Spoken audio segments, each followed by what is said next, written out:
That line will get you an applause break from all sides. When Kamala says, "We're not going back," the undecided voter thinks, "No, I don't want to get on the short bus back to Trump Town.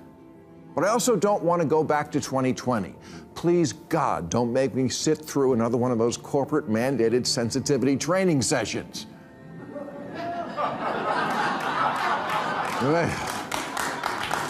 Above any matters of politics or what's right or wrong, the one thing I know for sure about America is this: it's run by mean girls.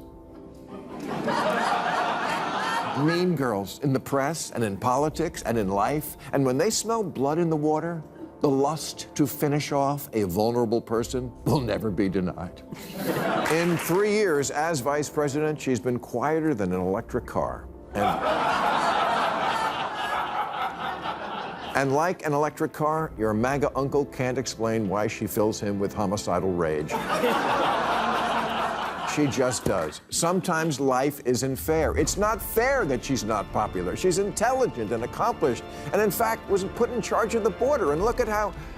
Okay, bad example. Democrats are trying very hard to win voters, but every effort keeps falling apart. And Ma says he knows exactly why. In several shocking videos, Ma shared one big reason after another, explaining why Democrats keep losing voters, and what he said is very surprising. There's a lot of truth to talk about. So, hit that subscribe button and let's get into it. Looting was rebranded as justice shopping. We stopped arresting shoplifters. Anti-racist baby was a bestseller. Corporations took DEI to ludicrous lengths. We opened our hearts to all who wanted to come here, and then also our borders. Portland decriminalized all drugs, and Seattle set up a no-cop zone until they had to reverse course on both. Standardized testing was dropped until schools saw how dumb that was. And yet, the head of the teachers union in Chicago still maintains that testing is, quote, junk science rooted in white supremacy. The first reason Ma thinks Democrats are losing voters is because they are too focused on wokeness. The DNC may have lost power, but the strongest blue states are still holding on to an old failed idea, and voters are quickly leaving. California is the biggest example of this warning.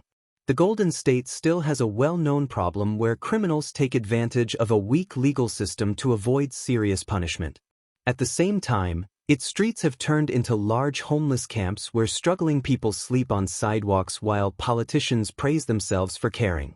This ugly mix of talking about progressive values while cities fall apart is exactly why many regular Americans no longer trust Democrats. Voters are not blind. They see the problems. They are living through them.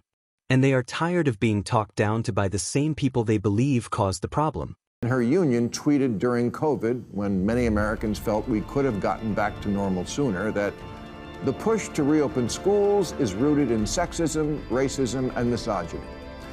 No, it was rooted in reading, writing, and arithmetic.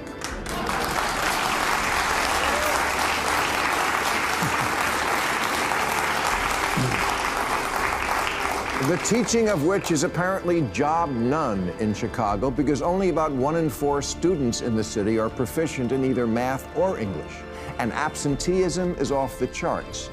The teachers there want a raise now, and look, I'm always all for all teachers always getting a raise everywhere. I hate kids. I can't imagine being around them all day. Another reason voters keep leaving the Democratic Party is because of their damaging approach to education. Democrats have strongly fought against standardized testing. Some critics say it was called unfair instead of being seen for what it really is. A useful way to see if children are truly learning. The extreme idea that just showing up to class is enough has weakened school standards from the inside. And the harmful results are easy to see. Ma shared the serious numbers very clearly. Only 1 out of 4 students in Chicago is good at math, English, and science. 1 out of 4. Think about that. While Democratic politicians were busy removing accountability and changing lessons to match political ideas, a whole generation of children quietly started falling behind. These are not just numbers on a school report. They show millions of kids losing chances for a better future. Voters are angry and believe they have a good reason to be. This is a major failure hidden behind the idea of compassion. I also think Kamala Harris could have a moment if she trotted out her favorite phrase and said, "Let me be very clear. Our schools need to do better. Our kids need to be in school, and when they're there, they need to have the phones off and the brains on, learning the basic things we used to teach. And the idea that testing is rooted in white supremacy is in itself a racist belief that says black children can't compete with white children on tests, which they surely can." The third reason, according to Ma, is the Democratic Party's loud and unacceptable silence. Not Kamala Harris, not AOC, not Gavin Newsom, not Adam Schiff, not Mdani, not Bernie Sanders. Not one major voice had the courage to stand up and speak against the problems growing inside their own party. When extreme thinkers were slowly tearing down education standards and filling children's learning with political ideas, these so-called leaders stayed quiet, watched everything fall apart, and said nothing at all. No disagreement, no responsibility, no bravery. That silence was not an accident. It was planned cowardice. A clear choice to protect their political image instead of standing up for the children and voters they promised to help.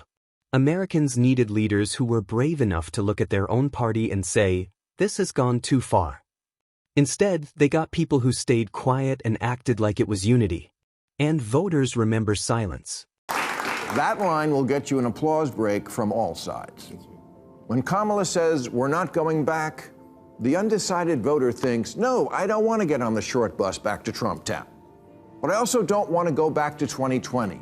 Please, God, don't make me sit through another one of those corporate mandated sensitivity training sessions." Maher gives another reason why voters want nothing to do with the Democratic Party, and it is the harmful memory of DEI and required sensitivity training.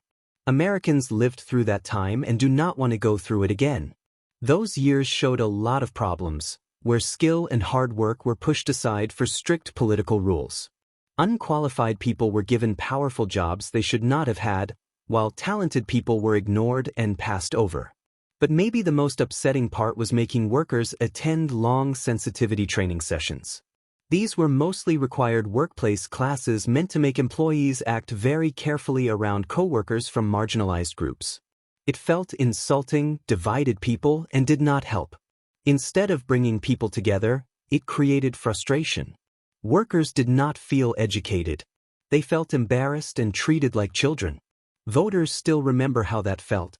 No new image or new message will make them want to go back into that same uncomfortable way of thinking. Above any matters of politics or what's right or wrong, the one thing I know for sure about America is this: it's run by mean girls. Mean girls in the press and in politics and in life, and when they smell blood in the water, the lust to finish off a vulnerable person will never be denied.